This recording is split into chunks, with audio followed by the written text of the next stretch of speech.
What struck me the first day that I met Tom Wilson, aside from just really the sheer beauty of him, was that this essence of him was so alive.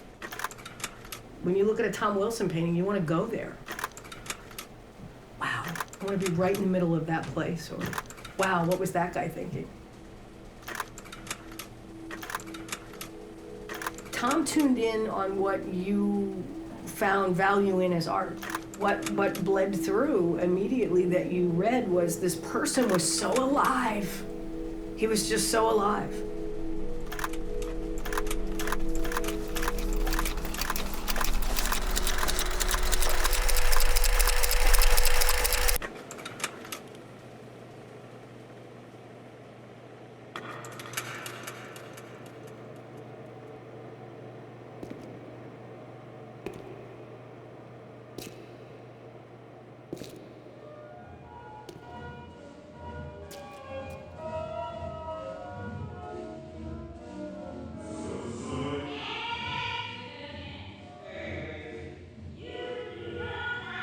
And I met Tom, and Tom came into the restaurant circle here. He really did not talk much about his modeling career, and it was years before he ever showed any of us his portfolios and from that time. So, I didn't know Tom at the time he was a model. By the time he came back to Sussex County, that modeling career was over. He had studio in Paris. He traveled all over Europe. He also had a lot of close friends in New York City. And on one of his trips to New York, he was invited to, it was an Andy Warhol party. So of course, the whole art crowd in New York was there, including a lot of photographers. And I believe it was Scavallo met Tom and was, like most people, taken by the man's beauty. I mean, he was just a beautiful person. And some pictures were taken, they were shown to other people. All of a sudden, modeling agents were at his door. And when he went back to Europe, he landed a job with one of the big agencies and became a hugely successful fashion model. Traveled all over the world. He was sent on shoots to Africa, the Middle East, the Caribbean. I mean, there's pictures of Tom's modeling career all over the world. And he was being paid fabulous sums of money to do this. So he did that, I think, for probably at least 2 years, maybe 3 years. And he told me that he was just doing this till he had enough money to come back to the United States, move back to Lewis, have an art studio, and have enough money to spend time becoming the artist he'd always wanted to be, which is pretty much how that whole thing played out. When he came back here, that was it for his modeling days. He never looked back. He just gave it up. He said it was just not the life he had ever envisioned for himself.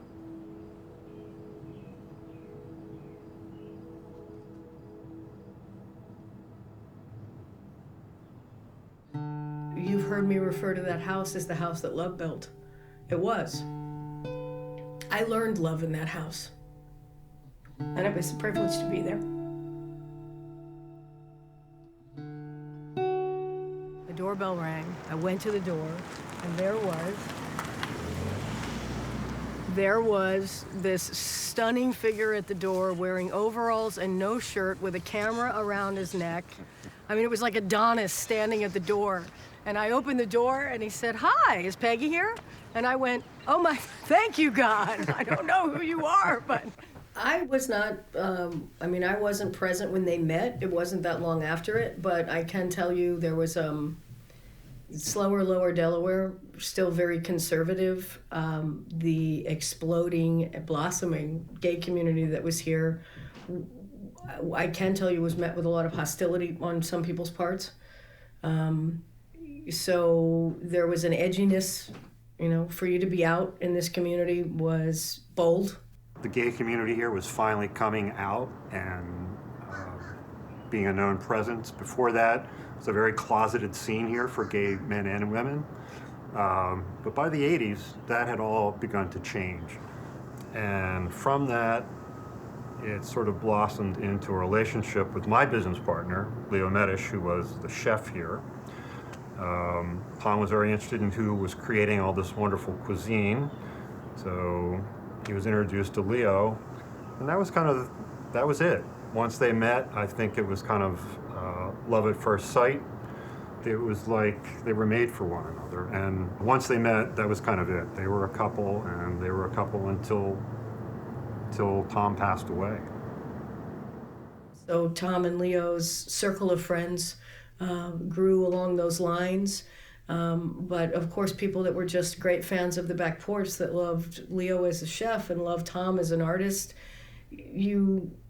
those people were finally able to put the label of gay second beyond who they were as men. Those two men taught me what dignity between two people in love should be. They taught me about the healthy differences you need to maintain in a relationship to be who you are, but how to respect each other. I learned love in that house. And it was a privilege to be there.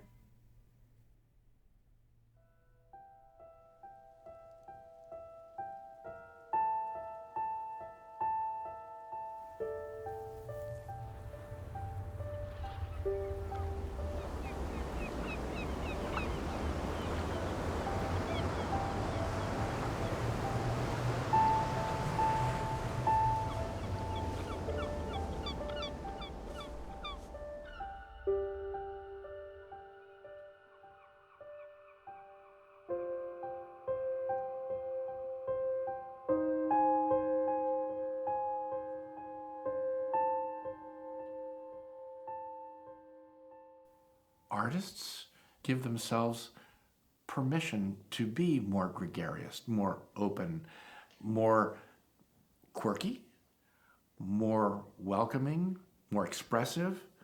But Tom was all of those things. Tom was really the first person that I knew pretty well whose work I really admired because of his use of light, and sometimes there would be a kind of a diffused light going on throughout a painting that he would manipulate, and I liked that a lot. His pastels were vibrant. In fact, at some point, I was asking him about putting a fixing agent on his pastels, and Tom said, no, that makes them dull. This is a permanent display piece owned by my bartender, B. Neal. It's one of Tom Wilson's pastels.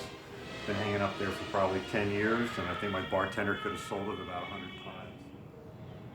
He was already an established artist. He'd had studios in Europe. At the time, he was being represented, I think, by a gallery in Washington, D.C. He had already begun to make a reputation locally, and one thing led to another, and I finally put him on staff as our art director. He knew all the local artists, and we started showing a lot of different types of artists and art here. So it was a pretty exciting time. One of the great lessons I learned from Tom was how many layers and levels there are to how art coalesces, and how many artistic things are one and the same, no matter how different they are, because they are art. You know, it was not uncommon that if he was painting one of his old cars, if he was painting the black drum majorette, she's exciting. That figure in her sparkly outfit is exciting and larger than life. And, you know, if Tom was laying something like that down on a canvas, you would come in and, you know, Dakota Staten would be playing, or the Sweet Inspirations would be wailing in the background.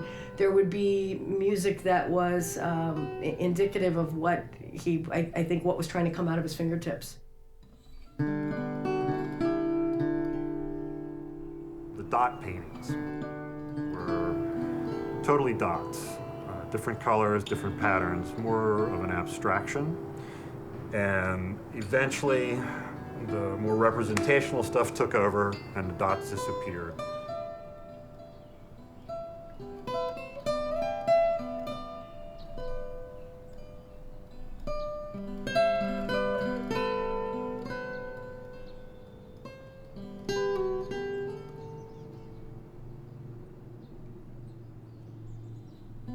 So these paintings he did for commissions where he got a lot of money were very tedious.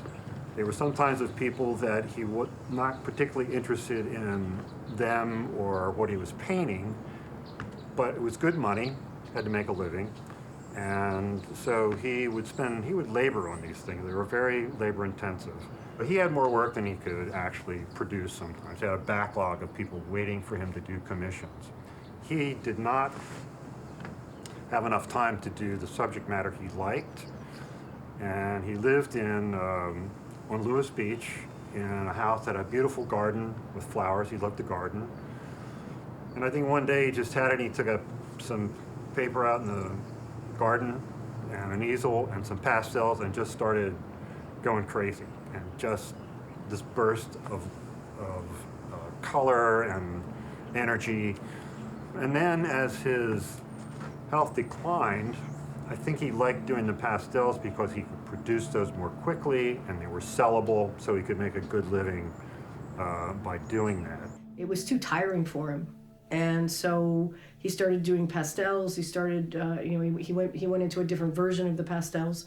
But what is very clear in all of those paintings, if you look at them, they're paths. Every one of them has a path in it. He knew he was going somewhere. You know, because he had his oils and or his dots and the pastel, the flowers, and he had so many different stages and someone you would, read about. Why did Tom go through all of those phases? I think probably most likely because he had something to prove to himself about who he was. And all of those phases were expressions of who he was. And his own validation of them by the creation of this incredible, beautiful art. He saw art in everything. And it didn't have to be visual art as that was. Tom's life was art. Yeah.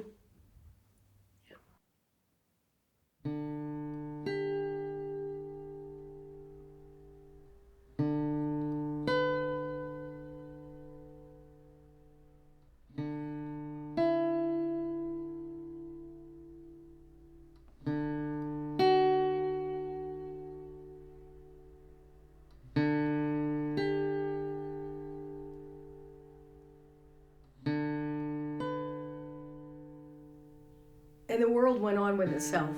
And you wanted to say, stop, don't you know what's not here? And you can't make the rest of the world stop.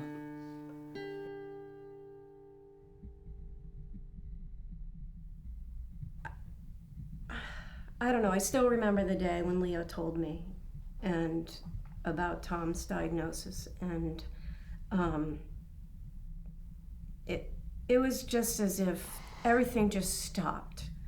And no one really understood what was going on anyway about the disease, about AIDS and HIV, and it was all just very cloudy. We just didn't know what was going on, and we just couldn't understand it. And I just remember sitting there in the front room at the back porch. We were working, and we went out there, and he told me, and I didn't even know what to say. I didn't know how to react. I didn't know what to think. The whole back porch community, the town, everyone that knew Tom and Leo just came together to try and figure out how we could best get through this, That whole time frame, we were losing people right and left to AIDS. It was a very painful and a very scary time and a very sad time. In a almost 5-year period, I attended 30 funerals of friends. Tom was one of the first people that I knew to be diagnosed with HIV, and Tom always believed it would take him. Leo always believed he would survive it.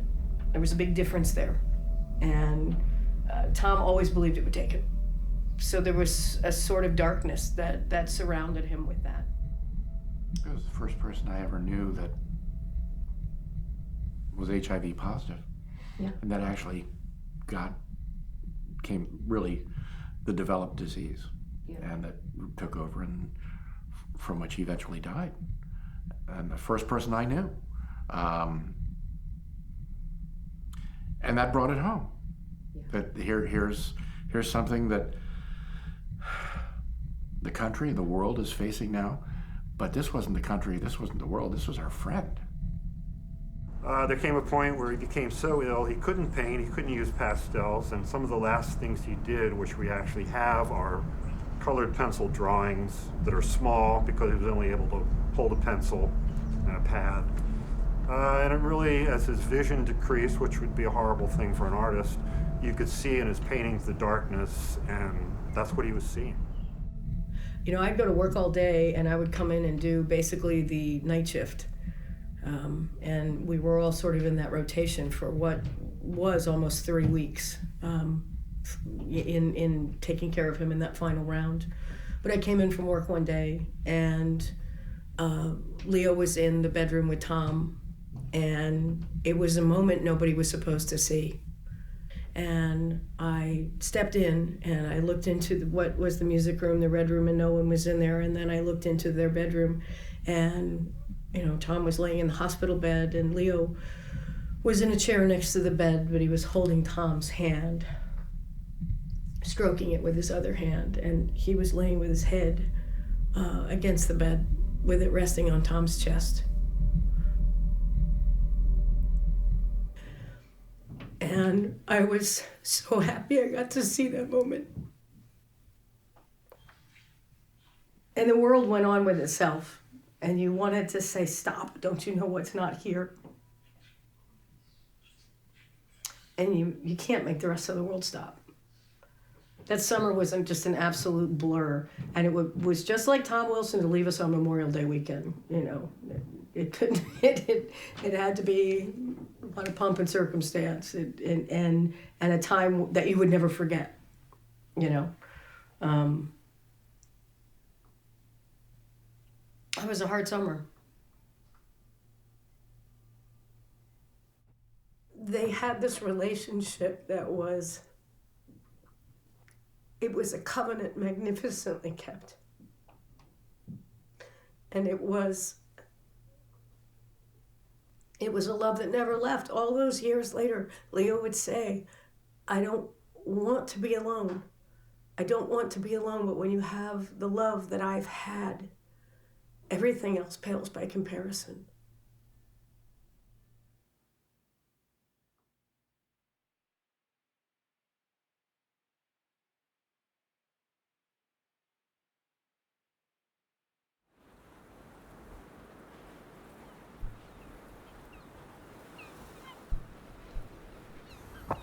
Hello, if you'd like to leave a message here at the studio, wait for the beep.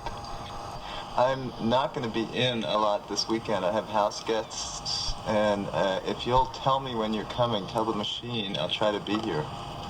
Thanks.